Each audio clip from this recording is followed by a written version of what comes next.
Good morning, everyone, and welcome to the final day of the Africa Summit. This is day 4, and it's been amazing. It's been an absolutely fantastic week, full of discussions and debates and learning and thinking. So thank you so much, all of you, for engaging with us. I'm Ksenia Chmutin, I'm the director of the Institute of Advanced Studies, and today we are closing the Africa Summit with the day on vibrant and inclusive communities. Justice, equity, inclusion have been the topics that really came up, I think, from the very launch of the summit on Monday, and somehow have been propping up all the way through, regardless of what topic we've been discussing. So it's absolutely fantastic that today we have an opportunity to kind of really dig into this a little bit more. It's a hybrid event. Just a reminder, as always, we are recording this event, and the keynote will be published on our YouTube channel and as a podcast next week.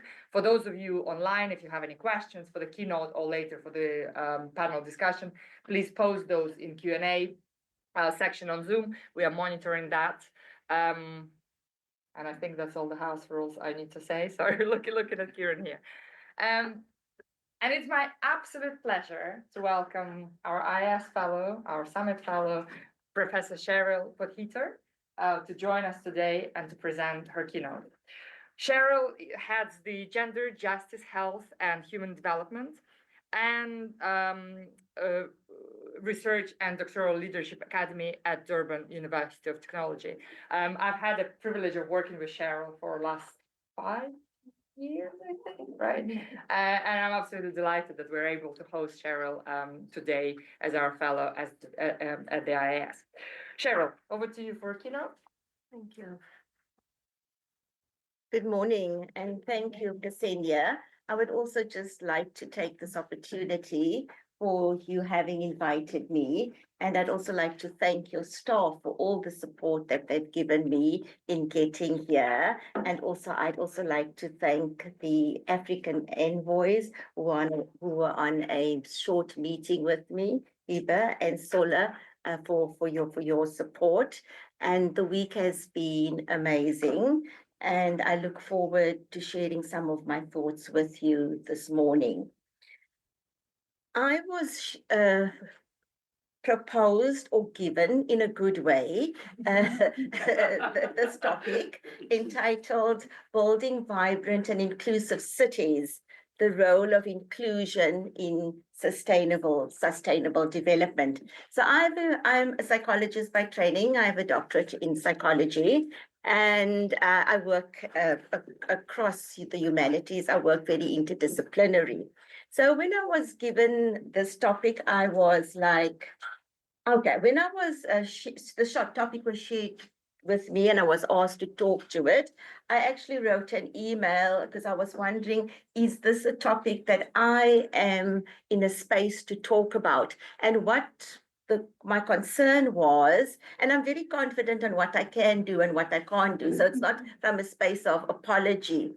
I thought maybe I had not worked enough or in a space that was the area of cities. And then I stepped back and I said to myself, does my work contribute to creating vibrant, inclusive cities? And what work of mine over my career in the last also 5-10 years contributes to building inclusive cities, even though my work might not say I'm working in building an inclusive city. I'm a psychologist and I work in gender studies. And then I stepped a little further back and said, is the work that I've done and on gender-based violence, the work that I've done and continue to want to start doing again on gender and transport, the work that has been my life's work on LGBTQI+, which you've heard I've spoken a lot about in the 2 or 3 days that I've been here, and my work on sport and homophobia. Surely that work contributes to inclusive, vibrant cities. And I thought, Yes, it's inclusive. It's interesting how our disciplinary discourses also sort of lock us in terms of our thinking space. So in the project that Ksenia and I got to know each other, which was a GRIP project, which was it was resilience in policy and practice, gender resilience in practice. We actually did a publication asking what is the feminist city. So from where I come, the city has always, in my earliest memories, been one of where I and my family have been excluded. I will share the article that I wrote on the feminist city. I mentioned it very briefly in the first day that I was here, because my family were forcibly removed from a particular area in South Africa. My grandmother and mother and family, I mean, I was like a baby. And it was because we were not classified white, and we had to, the homes that we had were taken away. It wasn't only a forced removal in the sense of you need to move. The land was taken away. There's been redress many years later, but the redress is, we can question that as well. So inclusive cities has always been a sort of psychological, emotional challenge for me. And it has intergenerational impact on my family. And my family, I'm just using it as a case study, it has intergenerational impact on many Black people in South Africa. Is what I do not is what I do not, is it not creating a vibrant city? And then as I said earlier, the answer is yes. And then I had to think, what do I share with you here today? Of course, I've got empirical evidence that I can share with you in my work, but I've chosen to take another route in my engagement with you here this morning in talking about vibrant, inclusive cities. So let me just go back and just underpin what my thinking is. So inclusion in the literature, as we all know, is used interchangeably with the discourse of social cohesion. And for me, it creates an imaginary and also a policy imagination goal in society. It's an imaginary, but it's also a policy imagination, and it has to have an end. And so social cohesion represents a vision for society for all. It's inclusive, in which every individual, each with rights and responsibilities, has an active role to play. And I by choice chose a very old report to show that these terms have been around for a long time, and how it's been, if I do another talk, one can also look at how it has been included in the discourse and how the terms have been used interchangeably, and how governments have also used it. I was appointed a few years ago by one of our government premiers as one of 2 or 3 people, commissioners, and we were part of a commission, a government commission in the province of KwaZulu-Natal in KZN, where we looked at how does one bring about social cohesion in the province. After that, I was also part of a commission, and it was also linked, of course, to try to build inclusive cities, where we looked at political killings in KZN, and it was called the Murani Commission, and the reports are public.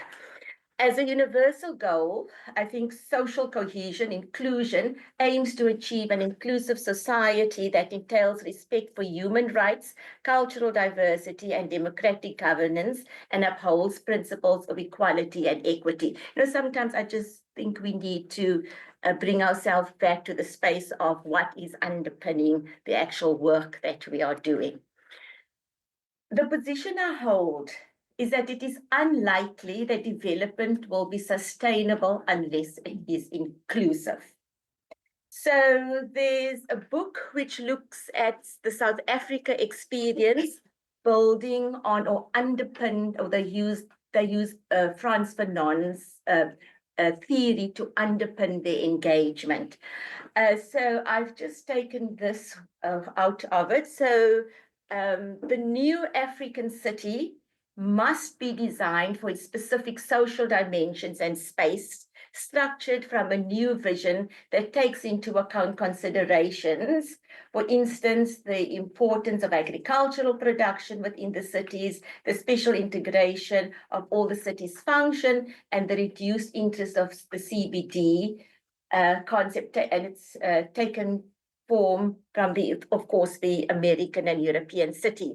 Now, I'm not arguing, and I don't think they are arguing, and Sola also mentioned it yesterday, that he's not arguing against the CBD or the city when he was talking about rural areas. But I think what I'm trying to get to you is the essence of an African city. And it's sort of based on Fanonian principles. Creating. So I've taken from a newspaper because I like to use different reference points when I engage. So South Africa has August as Women's Month. And Women's Month in South Africa is in August because in 1956, women marched to the Union buildings, our head of government, to challenge the apartheid system at that stage. So this grouping of women in South Africa, in Cape Town, and they are architects. And they have put this organization together to focus on women's holding the space as architects, and also the argument that who designs cities is really, really important. So this came from the newspaper, and they spoke about greater representation of women in the built environment industry has links to sustainability.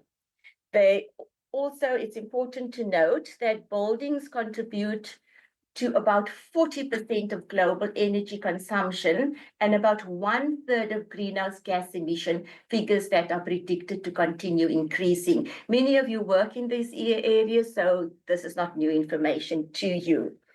I'm not going to, when it comes to thinking about sustainable design and creating sustainable cities, one of the important steps towards this is getting more women into positions of power in the industry.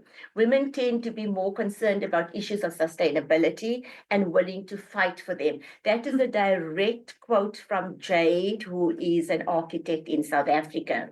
And the moral of the story that a woman architect has also stated is that if we want to create more inclusive, thriving, sustainable cities, we need the people who design them to reflect the lived experience of the people that live in them. Indigenous solutions. That word has come up in the last 3 or 4 days over here. And this is from a South African newspaper article in 2022 in Women's Month.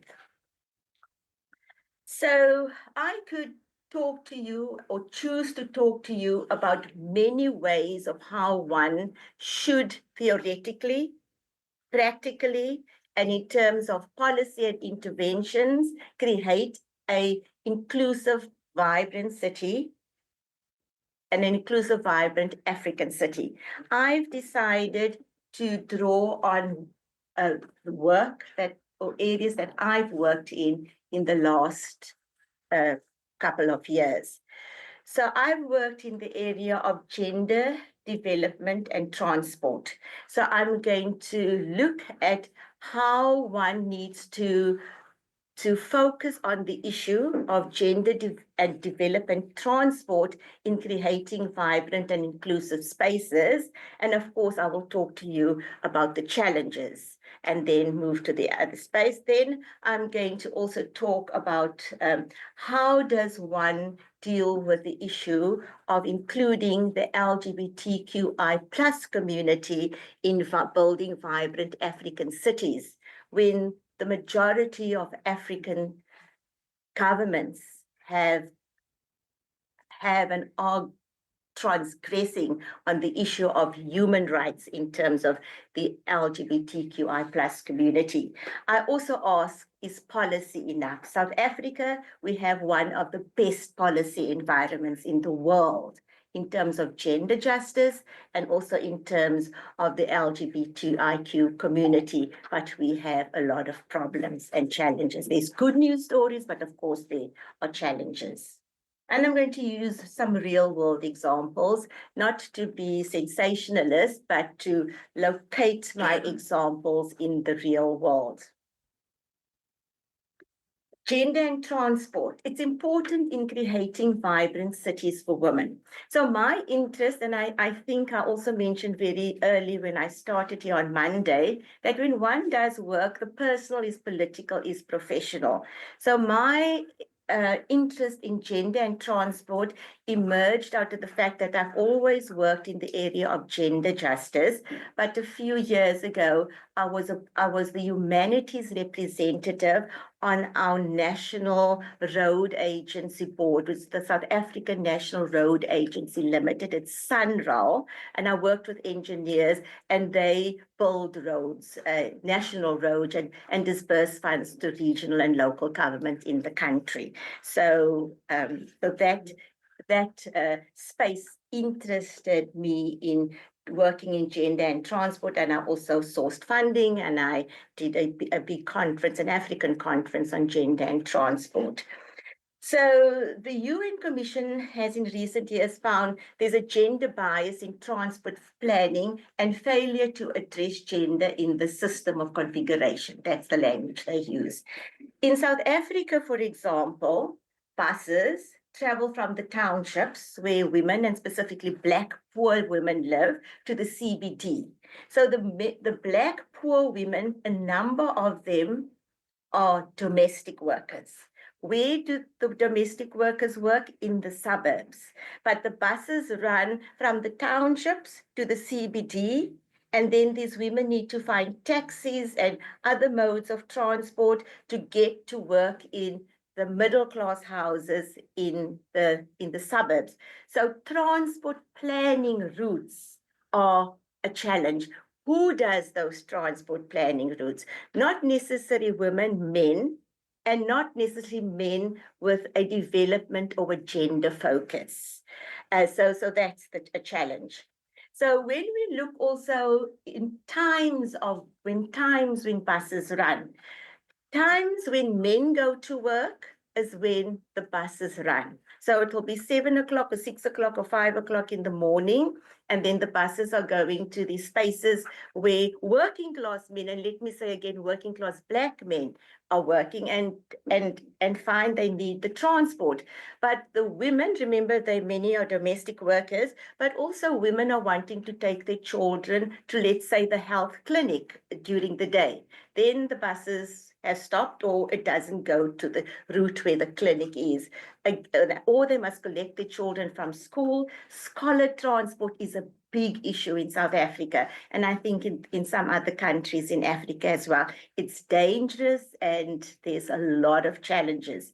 So again, the planning and the times, it's not gender sensitive. So women are excluded. Way in which buses are designed. It's getting a bit better, but we still have a problem. I asked a woman the other day, a random woman on the street, do you ever use the bus? And she said, yes. And she had this pram. I said, how do you manage? She said, oh, it's so difficult and it doesn't fold up and the stairs are so narrow.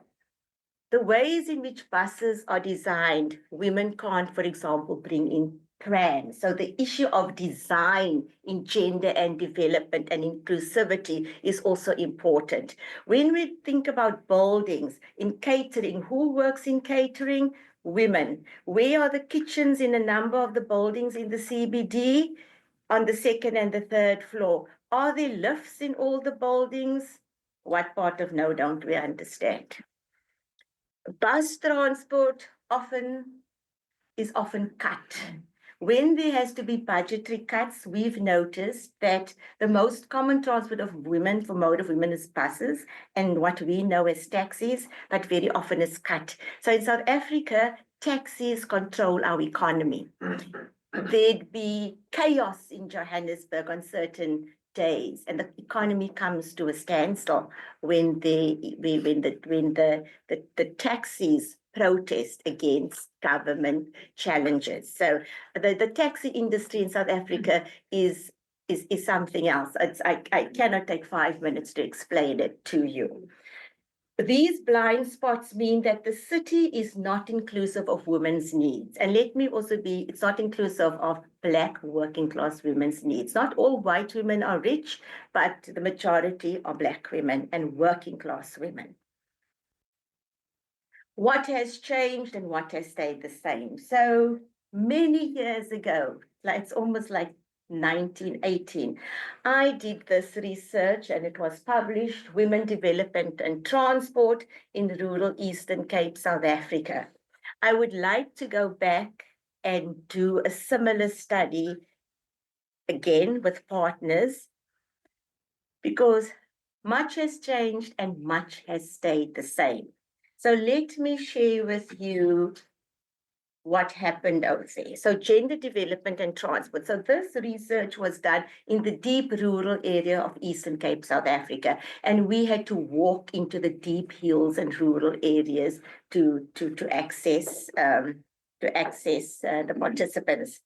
The monograph, and I think if I do it again today, I'm not going to get any much different information because we're still working those communities. This monograph addressed the challenges facing policy and its implementation in respect of women development and transport by concentrating on selected sites in the rural Eastern Cape province of South Africa.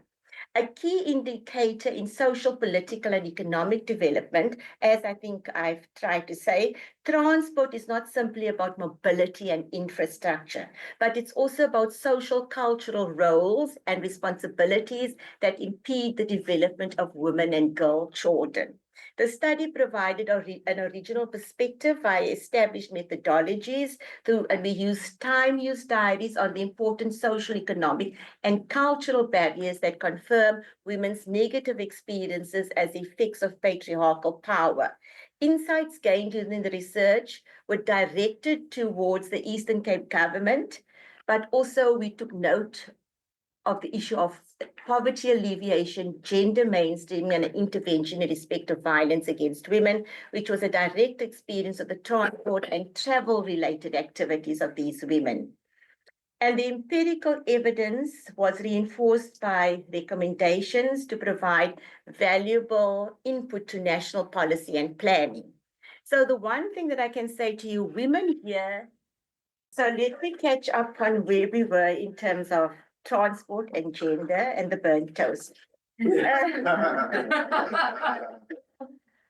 Okay, so the gender development and transport, this research, what we actually found as well was that women, their mode of transport in these deep rural areas is their two legs, is walking and head loading. That is how you get by, and you have to walk long distances to the river.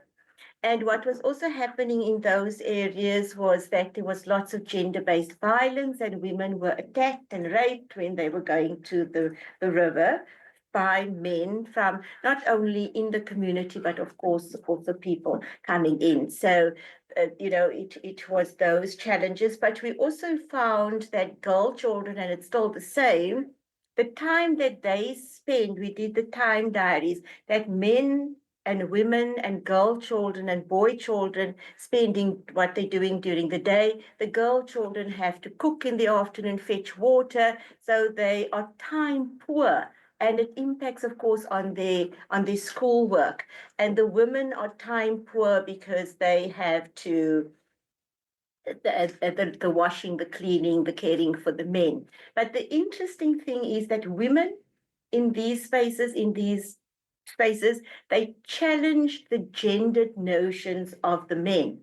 The men would sit around and they would have a car and a cell phone, and we also did workshops and they would have all the modern technology, and they would say, so why aren't you going to fetch water? And they would say it's culture. Then the woman would say, the women, not us that live there, but is it culture to have that cell phone? So culture is static. when it's convenient, but it moves when it's also convenient, and the women challenged this. So culture is yes, one needs to respect culture, but it's also a convenient discourse when there's power involved. And women were saying, no, this is not how it should be. So I also went into these communities when we had to assess, do we build them a road? Because it's deep rural, whatever.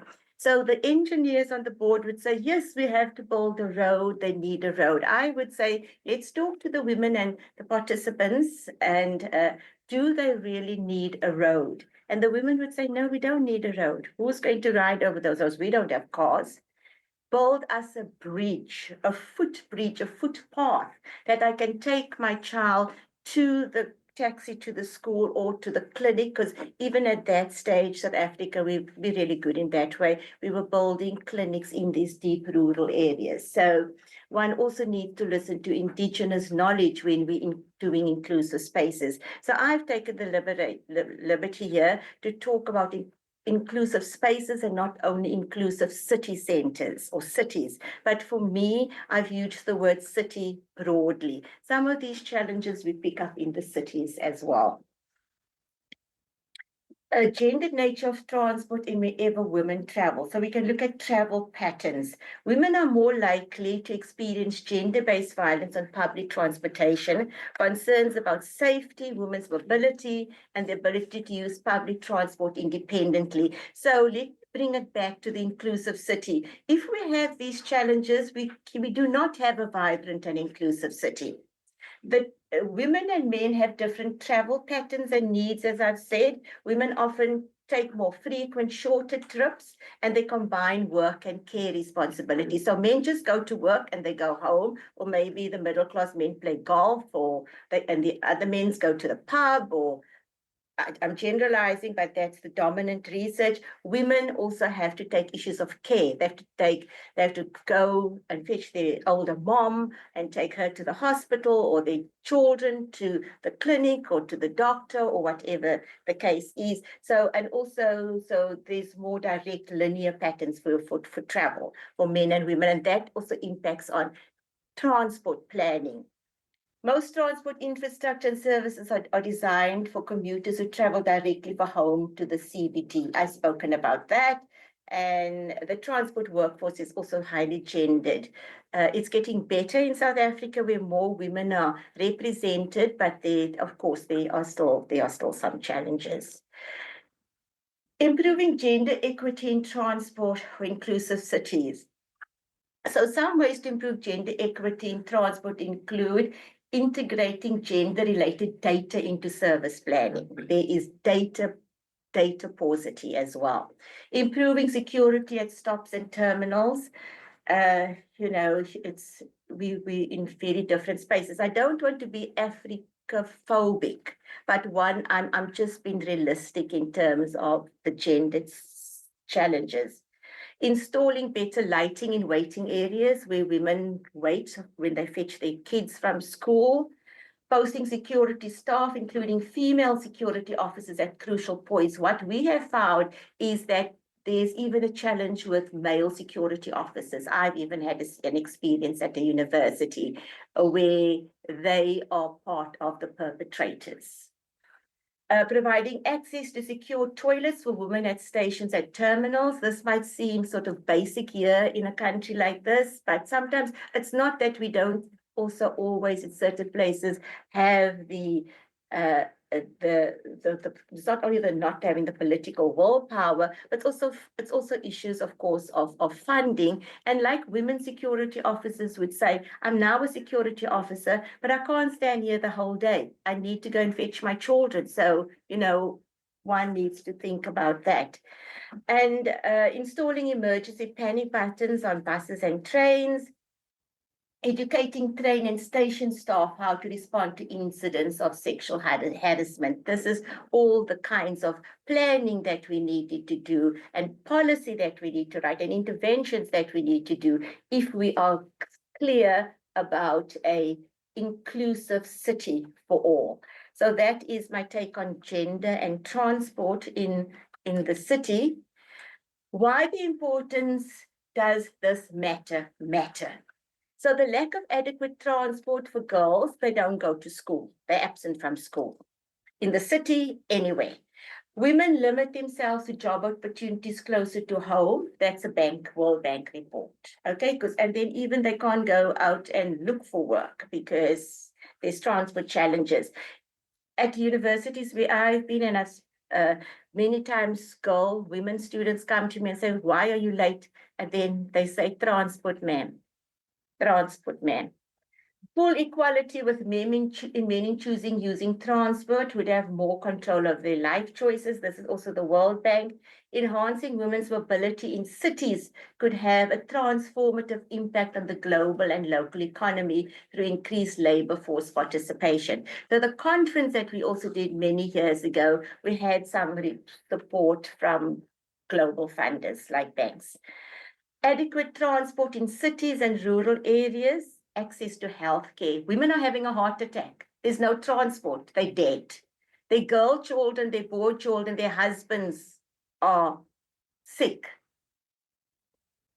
You die because there's no transport. Yet there's a clinic, but there's no transport, or they didn't have that footbridge, or it was flooding. The issue of climate change, gender and transport is also so important. I was thinking of, adding information on gender, transport, and climate change, but I then thought, Sam's speech yesterday's keynote spoke to it, and one just needs to engage more with those areas. Gender, so that's my issue on transport and an inclusive city. I'm now going to move to gender and inclusive cities, including the LGBTQI population. So Amartya Sen talks about missing women. I want to talk about missing citizens of the LGBTQI plus community in Africa. South Africa, my country, is the only country on the continent where the Constitution prohibits discrimination against the LGBTQI plus community. It's criminalized, as I've been saying, since I got here on Monday, and I was at the stage feeling that maybe I must talk less about the issue, but one's voice should not be muted by oneself. Criminalized across many countries. And I've used Uganda here as just an example. So the majority of countries in Africa have policies which are anti-human rights and anti the international court in terms of, or international law, when it comes to the LGBTQI community. It's got worse, not better. My PhD looked at Black South African lesbians' discourse of invisible lives. So I can tell you that homosexuality has been institutionalized across Africa for forever. It was the colonialists that, when they brought particular religion and wanted to control sexuality for their benefits, that started to outlaw and criminalize acts of same, let's call it, for want of a better way, same gender engagement. So in 2023, Uganda passed one of the world's harshest anti-gay laws. It includes life in prison for anybody convicted of homosexuality. And the president signed the Anti-Homosexuality Act. It was challenged by activists. I mean, there's many activists in the country. But in April 2024, the Ugandan Constitutional Court upheld most of the provisions in the Anti-Homosexuality Act, including death penalty in certain circumstances. And after the law in 2023, there were break-ins at NGOs that were supportive of human rights and supportive of gender and the LGBTQI plus community. There were mass arrests at Pride events.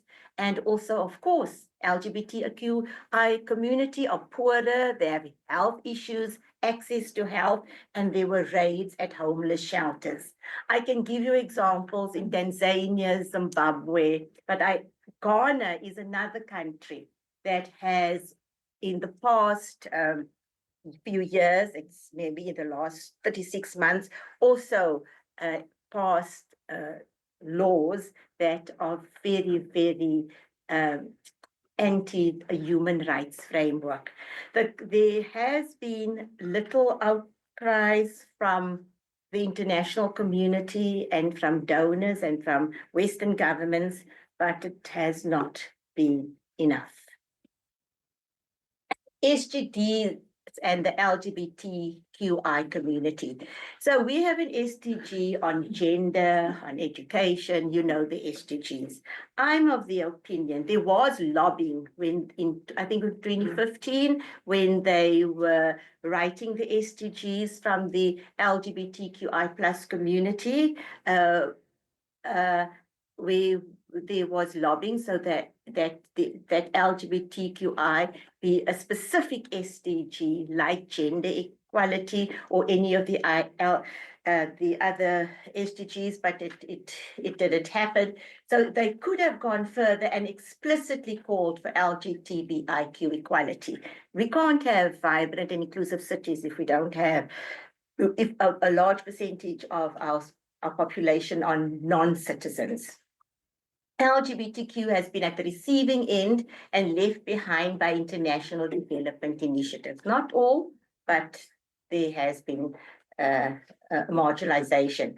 Of course, there's discriminatory laws, there's stigma, poor access to health. It doesn't stay at the level of you prosecuted. It has consequences for your life.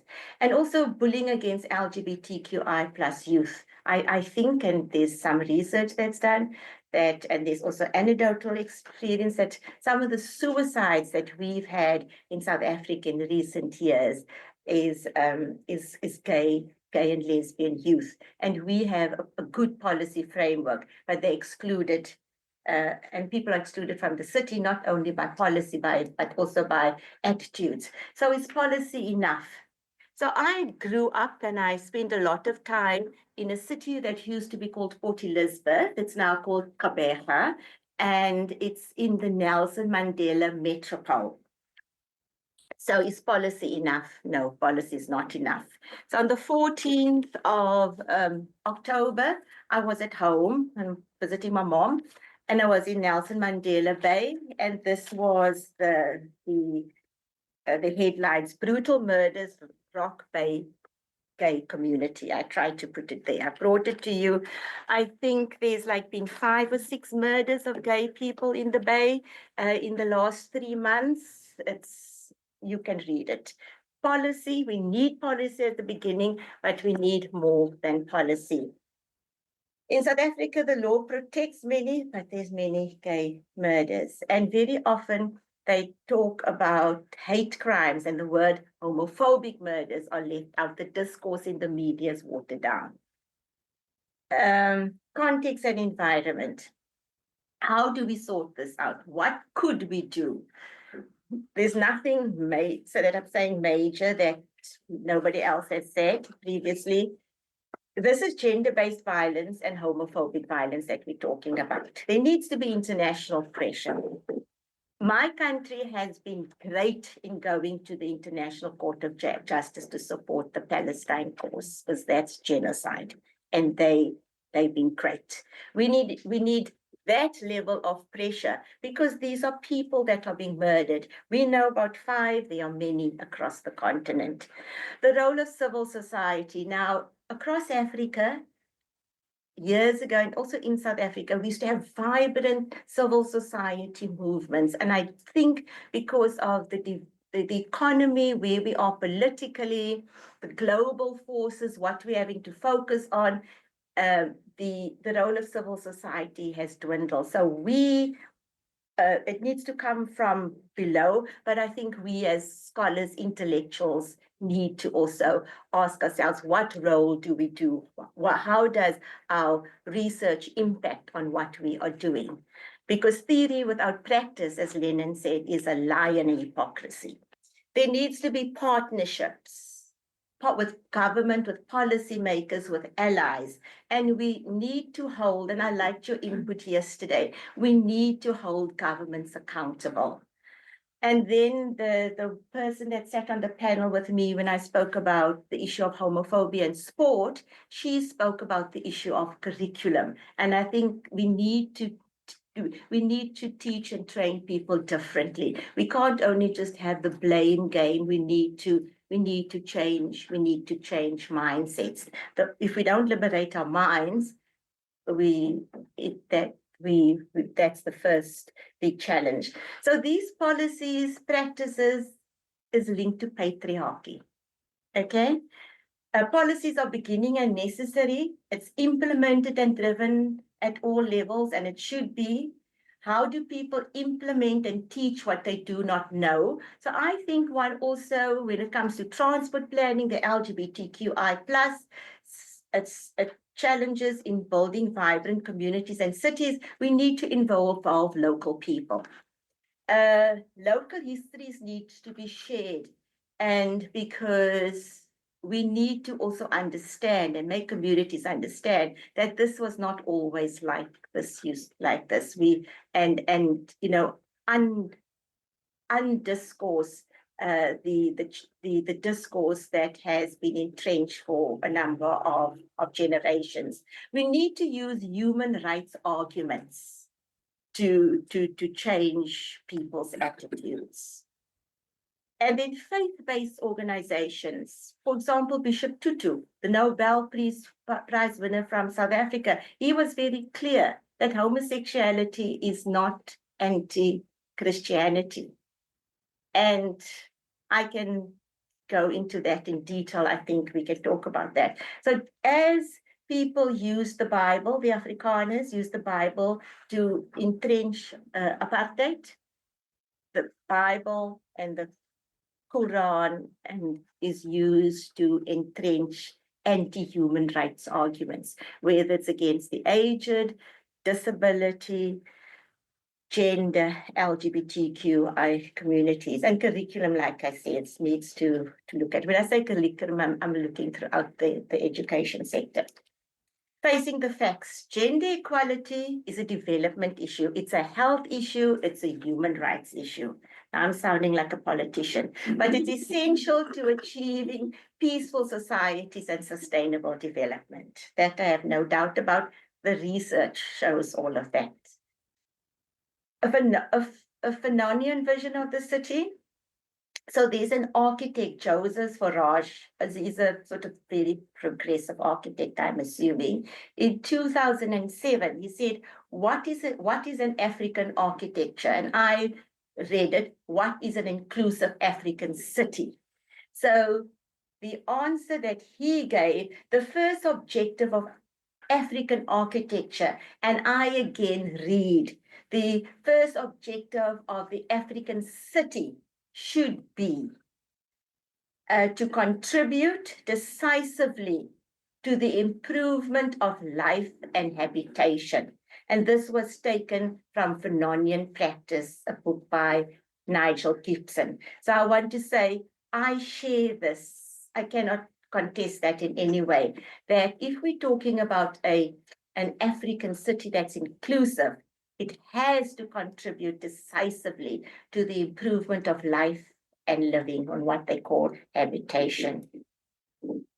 An inclusive African city, in other words, simply put, the African city should be produced socially by the people who live in it. And I've quoted Gibson from his book, Fanonian Practices in South Africa, and I thank you.